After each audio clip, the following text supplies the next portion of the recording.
तो आज हम बात कर रहे हैं चित्रकूट के रामघाट की।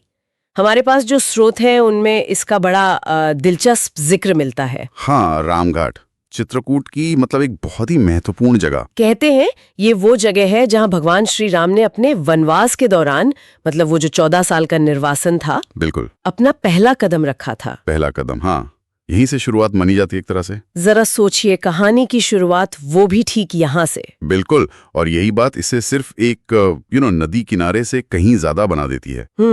ये पौराणिक कथाओं और हमारी जो सांस्कृतिक स्मृति है उसका एक अहम पड़ाव बन जाता है। सही कहा। रामायण के संदर्भ में देखें तो इसका महत्व एकदम साफ है। हाँ, स्रोत ये भी बताते हैं कि यहाँ पवित्र मंदाकिनी नदी बहती है। जी, मंदाकिनी। और कहा जाता है कि राम, सीता और लक्ष्मण जी ने उन्होंने इसी नदी में स्नान किया था। हाँ, मतलब ये जगह तो सीधे उस महाकाव्य से जुड़ गई। बिल्कुल सीधा कनेक्शन।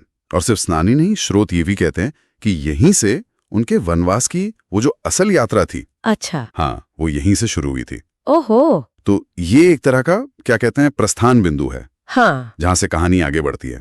तो फिर ये सिर्फ एक धार्मिक स्थल नहीं हुआ? नहीं, बिल्कुल नहीं। ये एक ऐतिहासिक और एक भावनात्मक मील का पत्थर भी बन जाता है। बिल्कुल सही कहा। और स्रोत इस जगह के माहौल का भी जिक्र करते हैं ना? हाँ, करते हैं। लिखा है कि यहाँ सुबह से शाम तक भक्तों का तांता लगा रहता है।